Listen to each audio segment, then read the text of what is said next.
much. So I'd just like to introduce Dr. Chris Harding. He's coming to us from the University of Edinburgh, so it's one of the most prestigious universities in the UK. So I don't think some of you actually understand how lucky you are that this man has given his time to come and talk to us today.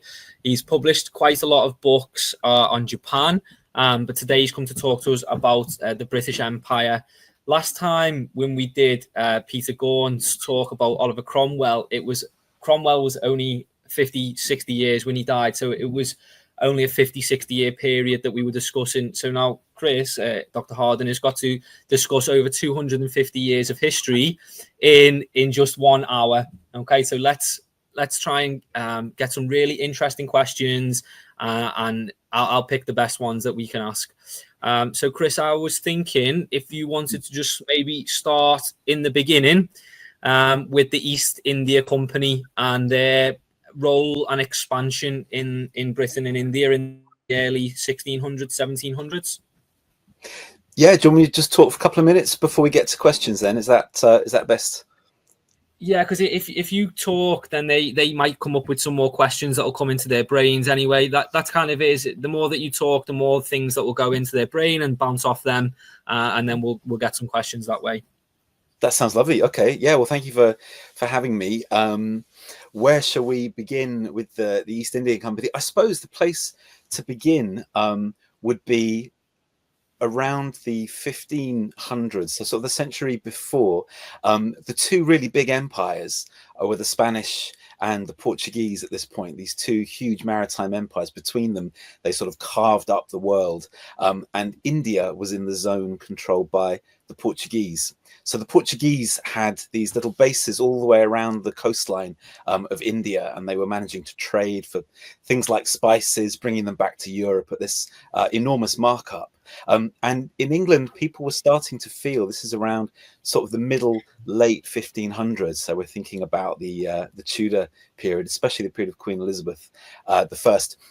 People in England were starting to feel a bit embarrassed. You can find writers saying, look, the Portuguese are out there going around the world, the Spanish are there in the New World, even the Italians are doing a lot of travel, making a lot of money, and English people, by comparison, they seem really to be embarrassing themselves. All the best travel literature that you could read in England in the Tudor period was translations of stuff that had been written in Italian, in French, Spanish and Portuguese, because the English weren't really getting out there. And so there starts to be this pressure for the English to get out into the world, to explore it, to do a bit of travel, and to really kind of catch up with other Europeans.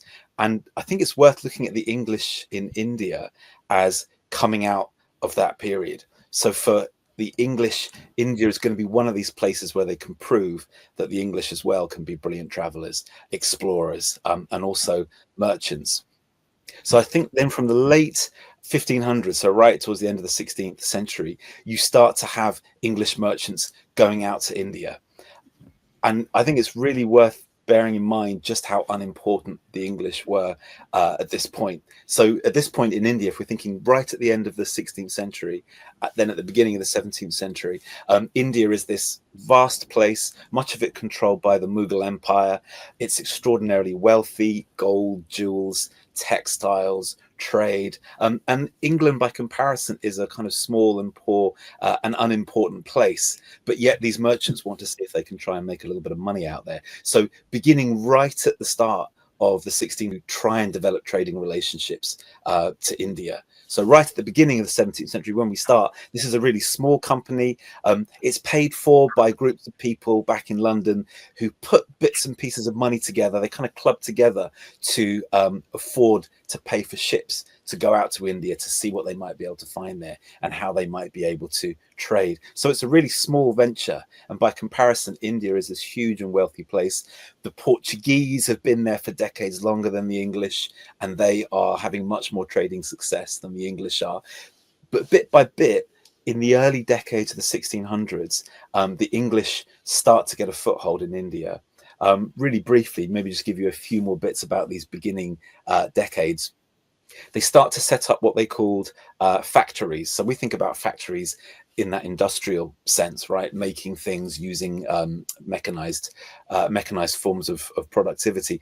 Instead, factories in this period, what it really meant was a small piece of land right on the coast somewhere in India, where you would gather in little bits and pieces from India that you thought you might be able to trade back home. So it might be textiles, it might be what's called saltpeter, one of the ingredients for gunpowder. You would gather these things in from across India, stick them on your ship, and then sail back home to try and sell them at a huge markup. So the English start to set up these little factories all around India in places like Madras, which is now Chennai, and really importantly, at a place called Calcutta, which starts off just as a tiny village in northeast India, but it becomes bit by bit a town and then a city, because it's where the English traders set themselves up. They can gather in all these goods that they can then stick on the ships and send back to England. So really, for the first part of almost all of the 1600s, the English are still fairly small, but this East India Company is starting to make money, quite good money, by setting up these factories, gathering in stuff that they can trade and sending it back to England at a profit. And all the while, they're battling with the Portuguese, they're battling with the French, and they're battling with the Dutch to try and get a foothold on India, a kind of monopoly on Indian trade, and to squeeze out their European rivals. And I suppose the last thing I'd say about that early period, and really this is the case across the whole, I think, of the 1600s, is that steadily the English push the French out. They have various conflicts with the French in the 1600s, early 1700s. They steadily push the French out. The Dutch, who are also quite powerful, decide to go elsewhere. They think there's more money to be made in Southeast Asia rather than in India. And bit by bit, the English are able to force the Portuguese out as well. So really, by the early 1700s, the English have started out as almost a nobody, and yet they become the most powerful European presence, still mainly around the coast of India. But that then begins to change in the 18th century. We can maybe get onto that either later or straight away if you want to. So thanks for that. It was a really, really detailed explanation. I'm just looking at the comments here, the questions. So I've got one here. It says, it's something that I spoke to the boys about yesterday, and they seem to be a little bit fixated on it. So it might help.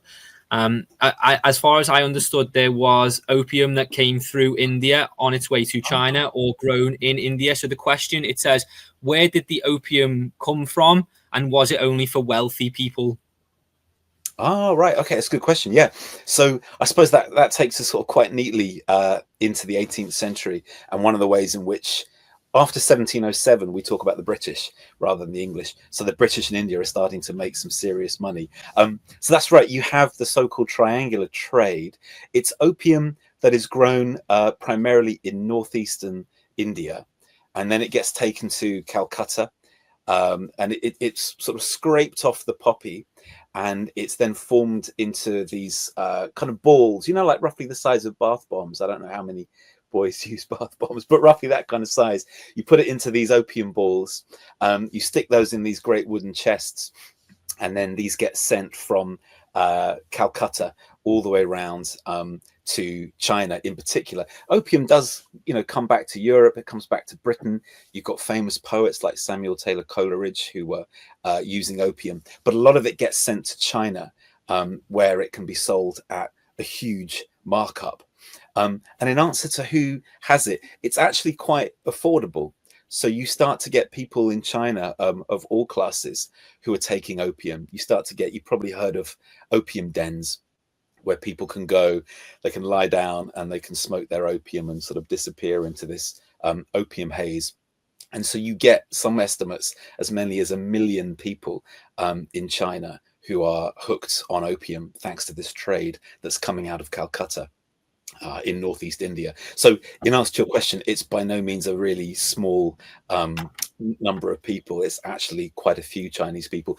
And the authorities in China start to get really worried about it, because people are helplessly addicted. They can't run their families. They can't go to work. And it looks like opium is starting to destroy Chinese society. Hope that's a useful answer. We can talk more about the 18th century in a minute if you like, or however you want to do it. I know that was a really again, really great answer, because a lot of them have been really interested in that ever since I mentioned that it's a really strong illegal drug nowadays. For some reason, it seems to inspire them to want to know more, but I guess that's great.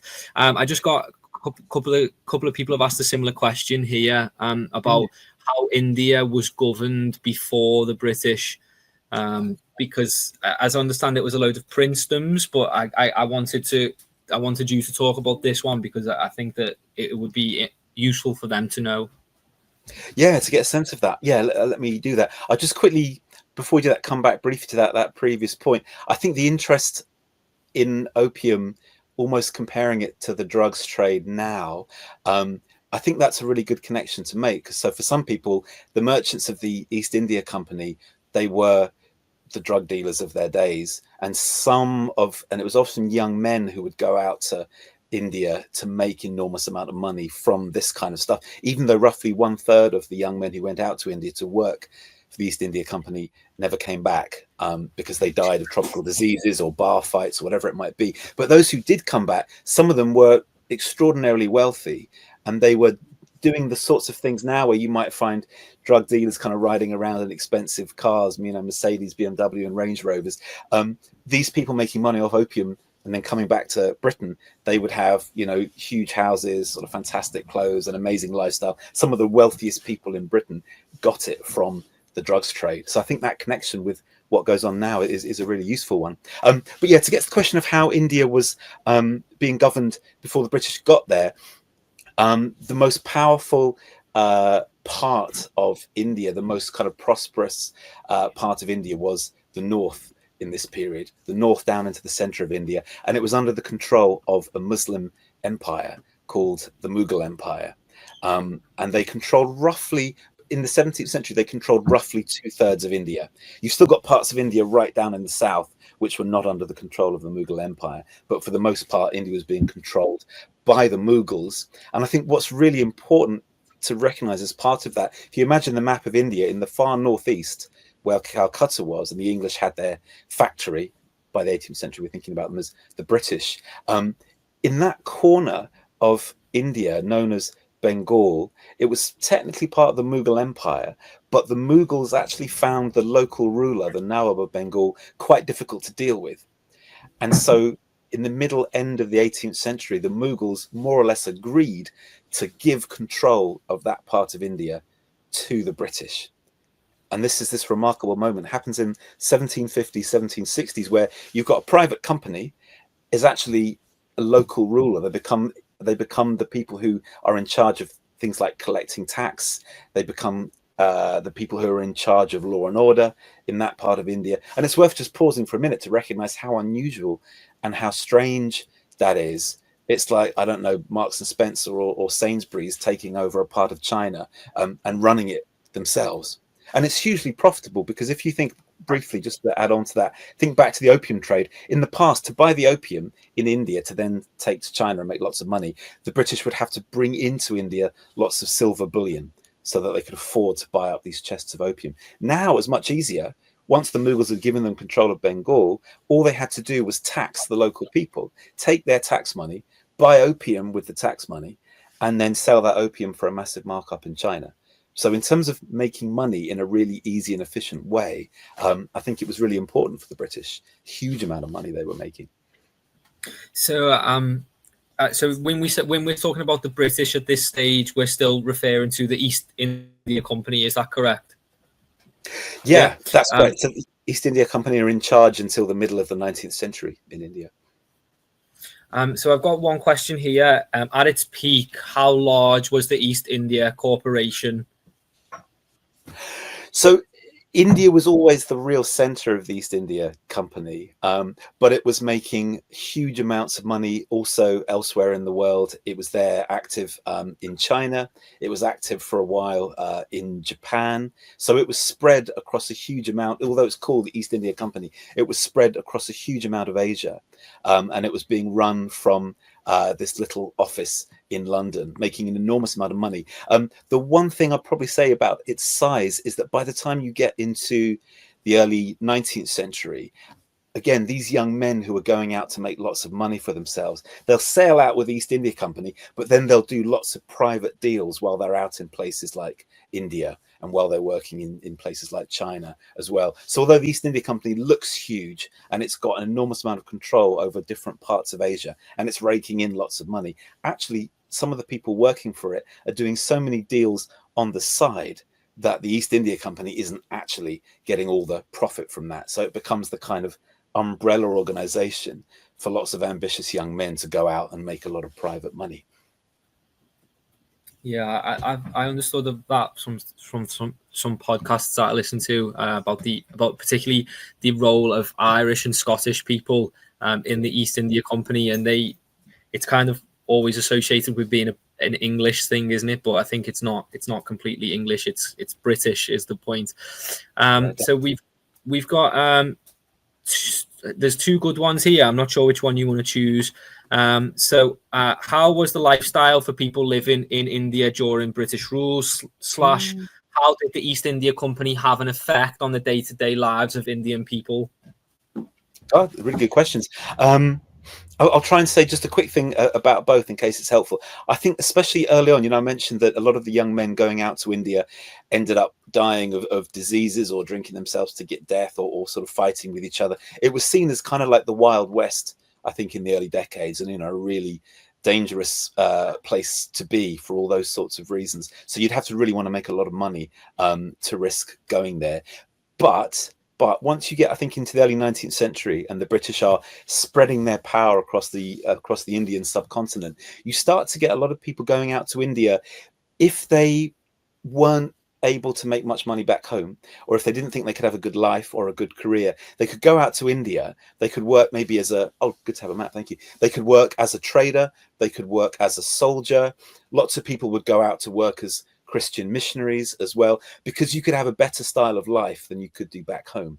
So you could have a big house, you could eat really well, you could have lots of servants looking after you. You could kind of be sort of a little mini lord out in India, whereas back home you might just have a really kind of ordinary job and not particularly exciting life. So if you're prepared to take a certain amount of risk in order to have that kind of lifestyle, across the early 19th century, you find a lot of Brits tempted to go out to India for that reason. Lots of the ones who actually went out as Christian missionaries, people who research this suspect that they weren't all that interested, some of them anyway, in spreading the gospel, but it was a chance to go out and see an exciting part of the world and to live the high life there, which they wouldn't have been able to do back home. And then in terms of ordinary people in India, the impact of the British, I think it really depended, to give you a quick answer on that, I think it really depended on who you were. So the British, they thought one of the easiest ways to rule India, as they started to spread their rule from Bengal in the northeast steadily across much of the subcontinent, they thought one of the easiest ways to rule it was to do deals with people who were already powerful locally. So if you were a really powerful landlord, the British would not want to upset you.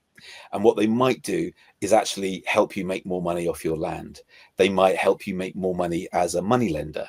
They might help you get started perhaps in industry once you're getting into the 19th century. So that if you were already doing quite well in India, you could start to do even better. Some of the people who did a lot less well in India would be people who, if they had particular tracts of land, right, which they already farmed, maybe they've been farming it for generations, but they didn't have a piece of paper, a contract that said that that was their piece of land. Sometimes what would happen is the British would come in and they say, well, if you can't prove this is your land, then we'll have it. And maybe we'll rent it back to you and you can pay us a proportion of what you make, from your crops. And if you don't do that, we'll take you to court and maybe we'll put you in jail. For a lot of people in India who'd never heard of rights to land or a court system, the idea that a foreigner could come in, take control of their land, pretend then to rent it back to them, and if they didn't agree to that, they could end up going to jail and having their freedom severely curtailed. For people like that, British rule seemed completely strange and completely illegitimate. And I think these are some of the things that are bubbling under that then result in the Indian mutiny or the Indian uprising, which maybe we talk about a little bit later. Oh yeah, that would be really interested to get onto the Indian mutiny shortly. Just before we do though, There was one figure who came up in my studies when I was preparing to teach these guys about it, and his name's Clive of India. The British governor at the time. I'm presuming he's one of the most famous people related to the East India Company and the British Raj. So what was sort of his role? Who was he? What was his role? Is he a bad guy? Is he a good guy? Where do we stand on Clive of India? That's a great question. He's certainly one of the most famous figures, I think, from this period. He's famous because in the middle of the 18th century, when the British are building up their power in Calcutta, and the Mughal Empire still technically controls the part of India that Calcutta's in, which is called Bengal.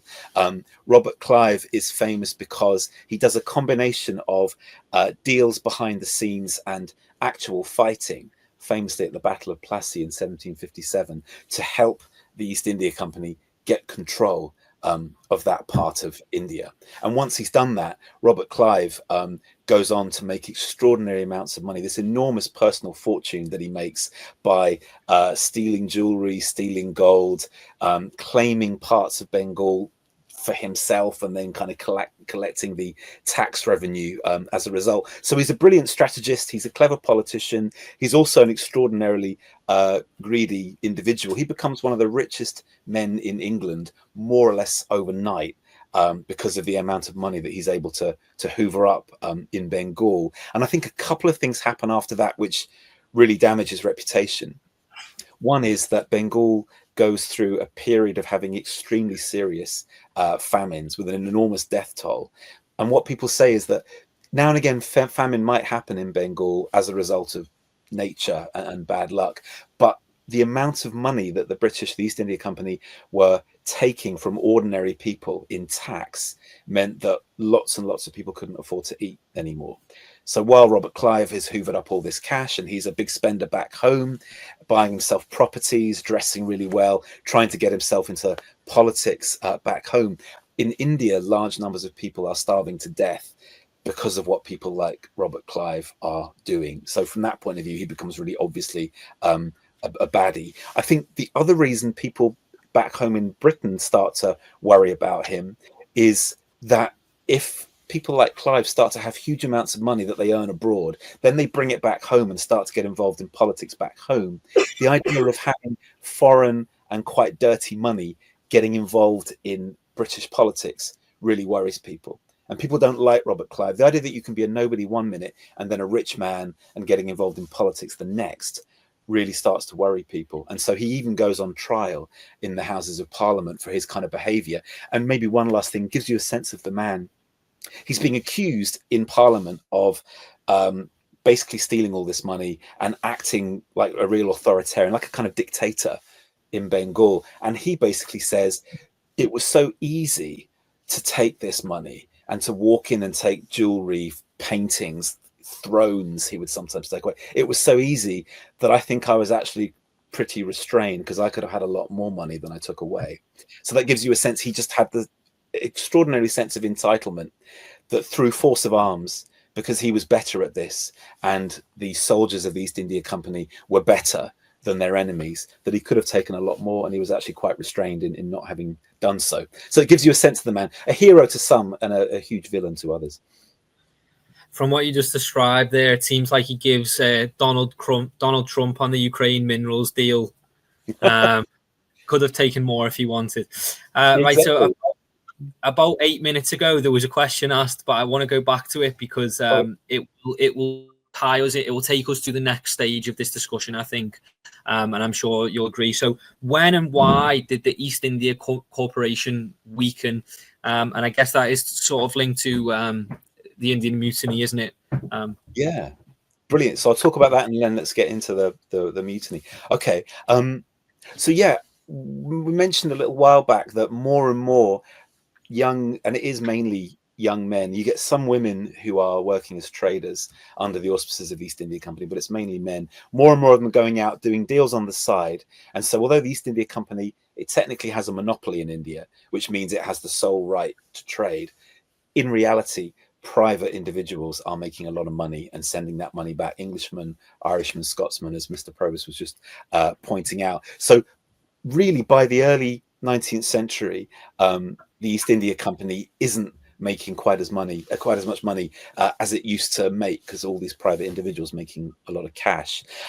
The other thing that starts to happen, that starts to, I suppose, undermine what the East India Company is able to do, is that although it's controlling more and more of India, the number of people in India who are starting to resent what the East India Company are doing and starting to react to it is growing. So you've got a few different parts of Indian society where people are beginning to push back. And I think this is the kind of roots of the so-called Indian Mutiny, which we'll get to.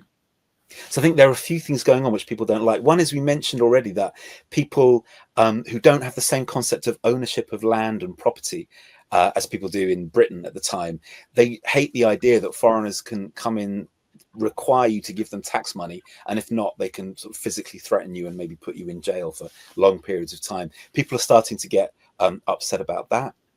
They're also starting to get upset, some of them, about Christian missionaries coming to India to spread the gospel. So from the missionaries' point of view, Christianity is the one true religion, and if you don't spread that in places like India, then you're not doing your duty. You should share the gospel with everybody. The gospel means good news. You should be out there sharing it. But for some in India, Hindus, Muslims, Sikhs, and others, they see that as offensive to their own religious traditions. In India, generally they have a lot more religious freedom than people do back in Europe at this point. When you've got all these wars of religion going on.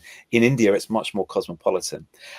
So for some people, Christian missionary activity is considered really offensive, not least because a lot of Christian missionaries, the way that they try and persuade people is they try and be quite rude about Hinduism or about Islam, and claiming that these religions are simply wrong, that they're claiming things to be true about the world, which the gospel and modern science prove are not true about the world. So religious tensions, I think, are starting to simmer there.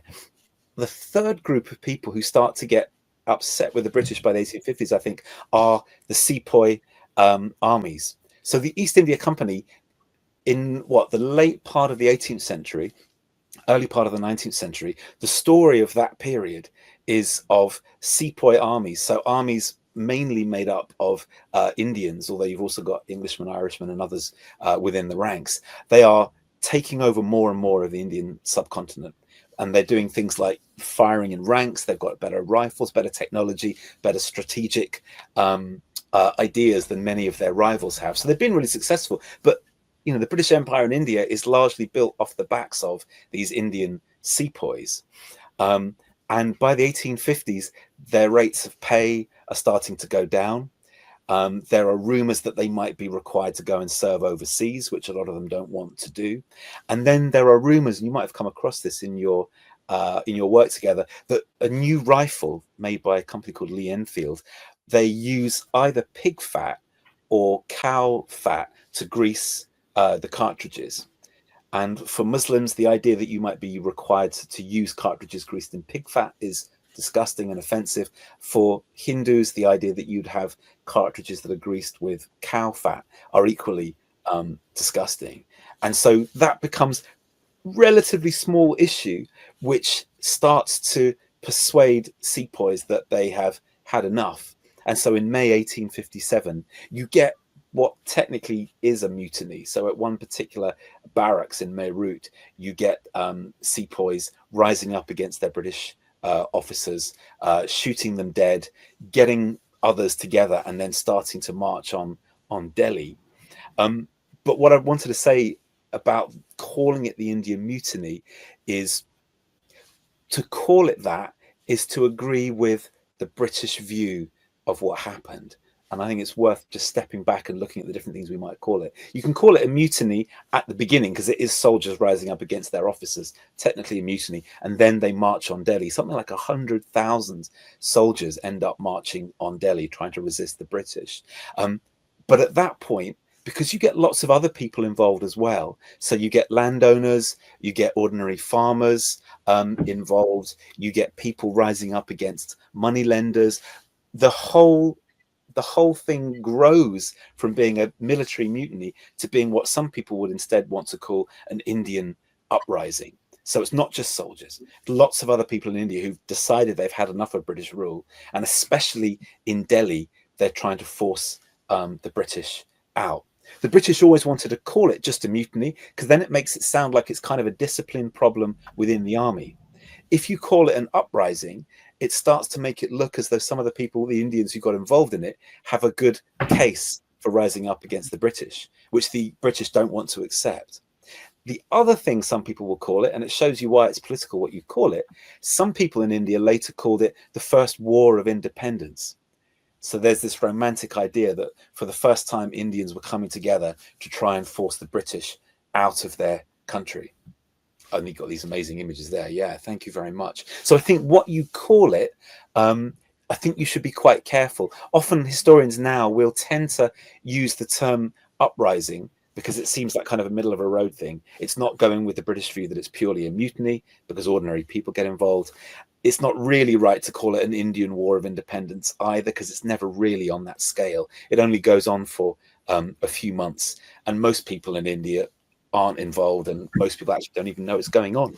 So it doesn't really make sense to call it a war of independence. But nevertheless, it has this huge psychological impact. The way it gets reported back in the British press, it's really useful to look at the way British newspapers think about it, is basically they take the line that we have gone to India, and it's not just been about, you know, getting opium or saltpeter or textiles to sell abroad and make a profit, but we've been there, we've given them the Gospels, we've given them Christianity, we've given them the rule of law, we've given them law courts and prisons, and we've shown them how to get rights to their land. We've basically, the phrase they would use, the British, is we've started to civilize India. And the fact that we would go out there, take all that trouble, give them all those things, and then they would rise up against us. You know, the sheer ingratitude of that, as far as the British are concerned, is astonishing. And the fact that some of these Indian sepoys and mutineers would not just attack officers, but they would also attack civilians, men and particularly women, in the course of their rampage, and particularly taking Delhi, was received back in Britain extraordinarily badly, to the point where, to crush the Indian uprising, almost any level of violence was considered to be acceptable. That was how strong the feelings, I think, were back in Britain about this. So there you go. Let's maybe get a few more questions, so either about that or about what happens next. So I just saw one question before, and it said, where's it gone now? It was something along the lines of, was Britain was India a wealthy country before the British came? I can't seem to find that question now. Okay. But yeah, was India a wealthy country before the British came?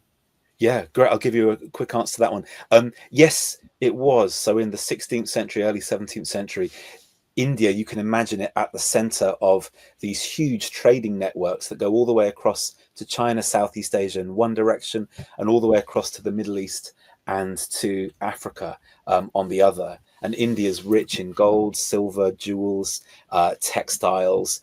And so one of the big claims that often gets made, one of the things worth thinking about the British impact on India is, did Britain end up impoverishing India?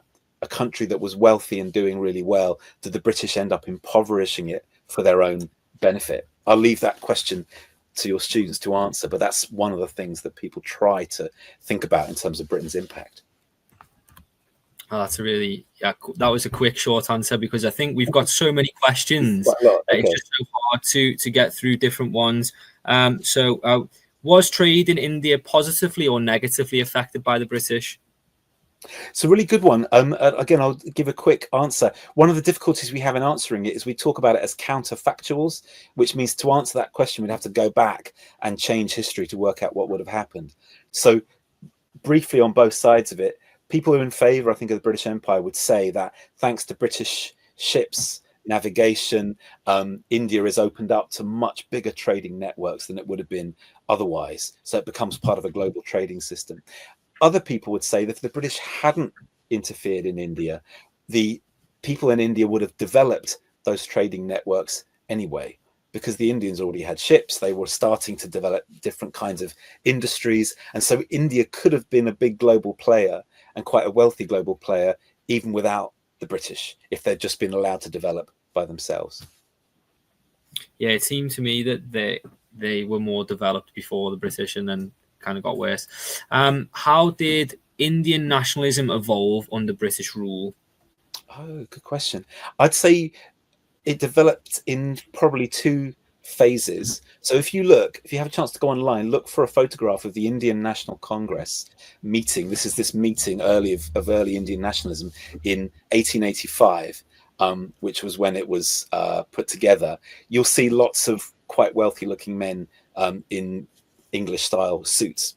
Because early Indian nationalism, the first kind of generation or two, were largely people like lawyers, doctors, people who owned factories, people who their idea of Indian nationalism was basically to get a better deal from the British and to have more power, more of a say in running India for this kind of tiny elite of individuals. If you then go and look at a picture of the Indian National Congress in maybe 1922, something like that, you'll see they're all dressed in the kind of clothes that we associate Mahatma Gandhi with, called khadi. So kind of simple woven Indian cloth, because that's the beginning of the second generation.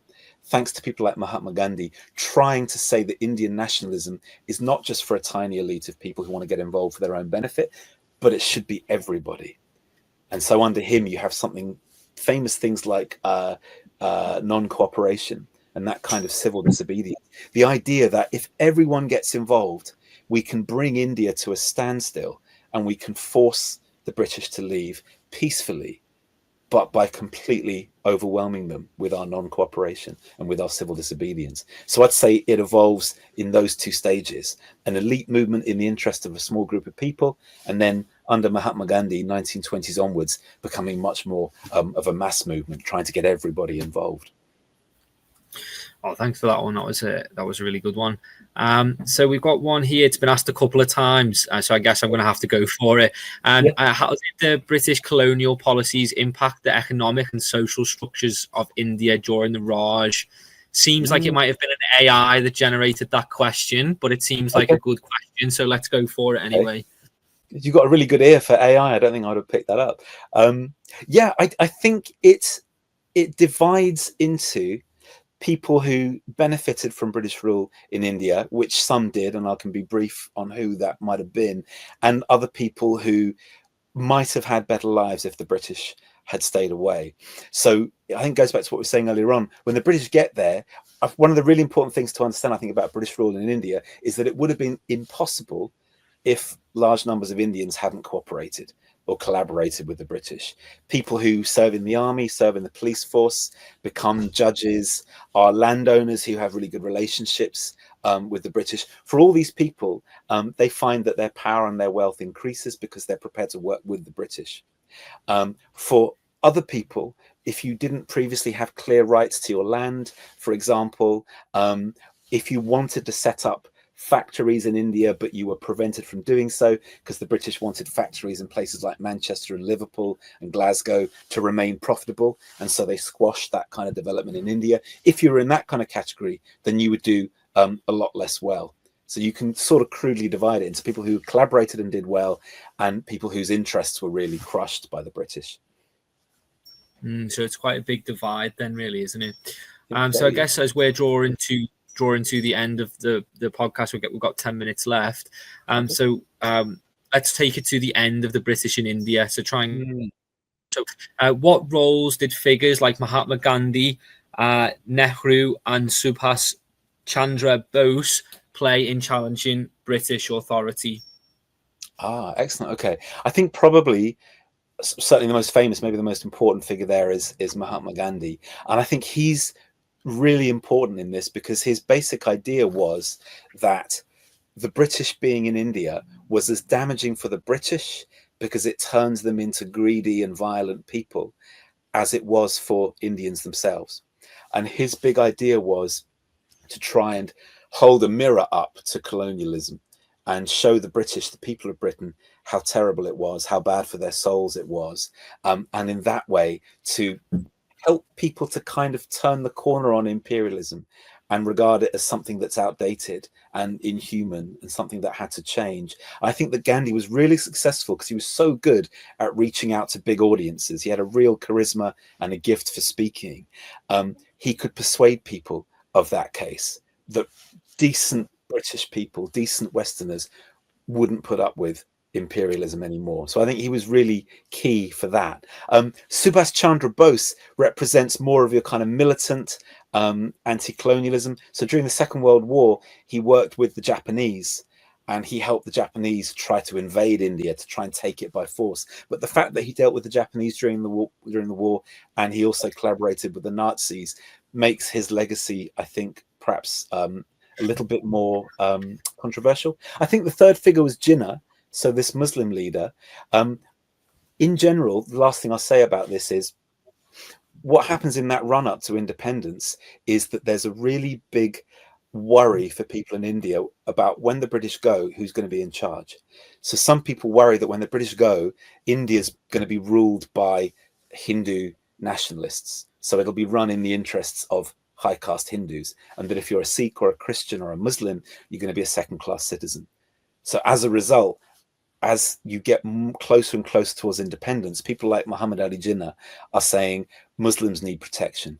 Maybe we actually need a separate country, because we can't rely on Hindus to treat us well, because Hindus are a huge majority in India. So people like Jinnah are starting to say, if we have independence, we also have to have partition, so that the interests of Muslims are guaranteed. So those two things in the run up to 1947 are happening together. Yes, the British look like they're going to be pushed out, but there's real anxiety about who's going to be in charge when they go.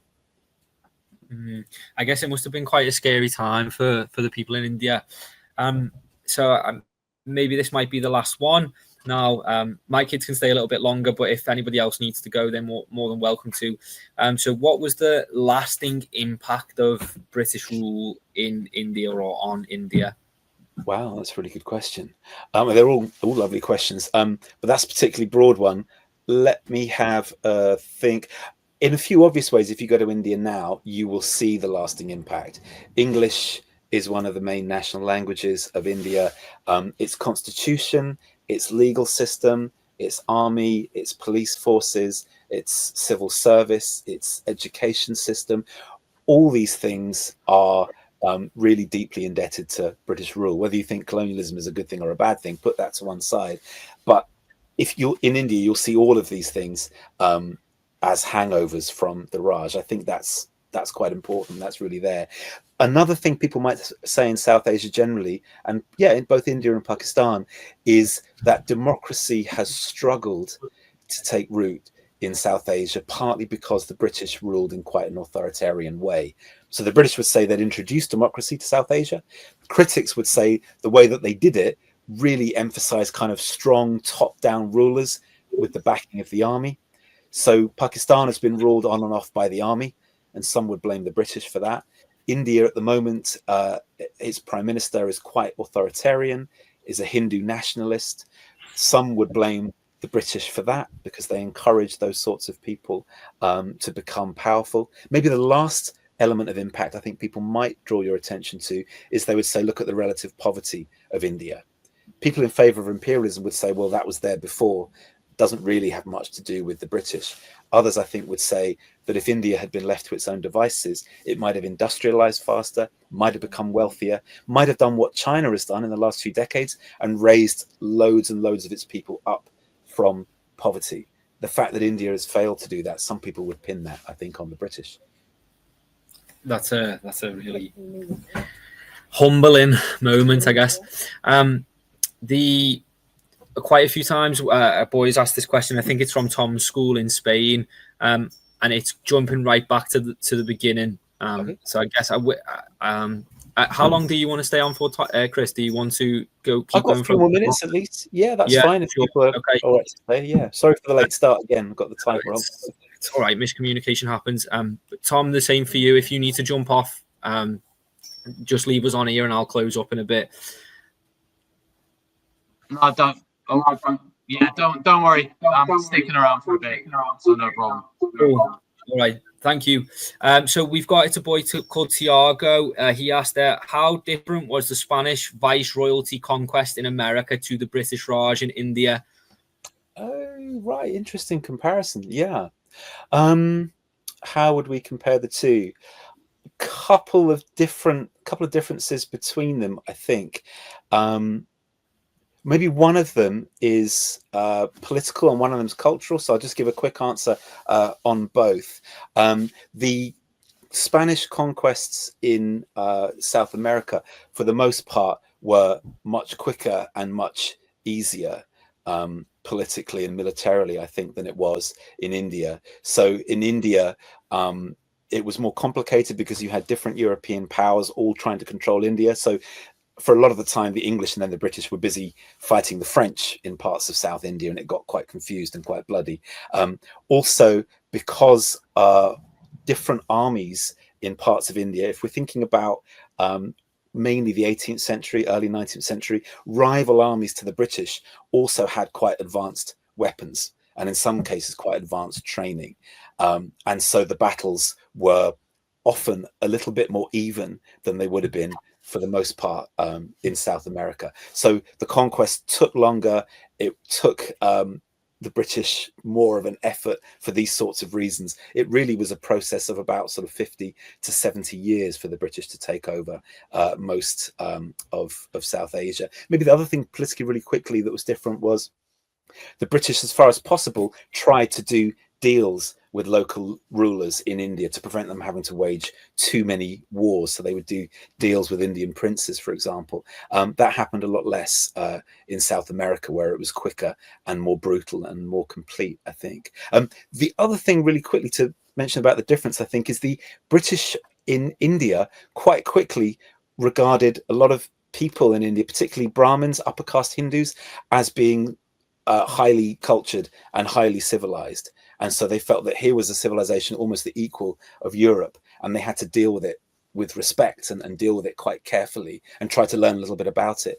The Spanish in South America often regarded the cultures that were there as being backward and barbaric and of no interest or value at all. And they would often storm through, set fire to temples, massacre people. They thought there was nothing there that they could really learn from. So I think that was probably another distinction between the two. That's a great question. Yeah, that was a question that I would have even struggled to comprehend. So for a child to come up with that is absolutely amazing. Another one, this has been asked a couple of times now. To what extent was the British East India Company a corporate entity, and to what extent was it a political and military empire in disguise? That is a mouthful. Yeah, it's another really good question. So it's always completely a corporate entity, which is so remarkable given what happens in India. So, you know, it's this corporation funded by shareholders based in London. Even when the East India Company starts to have its private army, for a while, the East India Company's army in India is bigger than the whole of the British Army elsewhere. So it's this really weird thing, a corporation having an army under its control. Even as it grows that army in India and it starts to take charge first of Northeast India, then taking over other parts of India. Back in Britain, Parliament says, for the most part, certainly until the middle of the 19th century, we don't want to get involved in India. It's too much trouble thinking about, you know, new colonial territories, worrying about how we might rule these parts of the world. And so it just says to the East India Company, this corporation, you get on with it. So you've got a private company, you know, like, I don't know, I suppose the size of something like Apple in our own day. Imagine if Apple had a standing army taking over large chunks of China and then was ruling Chinese people and then was collecting taxes from Chinese people. And the government in the US said, we don't really do colonialism. We're not going to get involved. We'll let, who is it now? Is it Tim someone or other, the head of Apple? Is it Tim Cook? I think it is. Steve Jobs, now it's Tim Cook, isn't it? Imagine him, having a standing army in China and ruling parts of that country, and Donald Trump wanting nothing to do with it. That's sort of the situation that you had, I think, with the East India Company. Actually, I used the example of Elon Musk and Tesla instead of Apple when talking about that. But yeah, it works really well with Apple as well.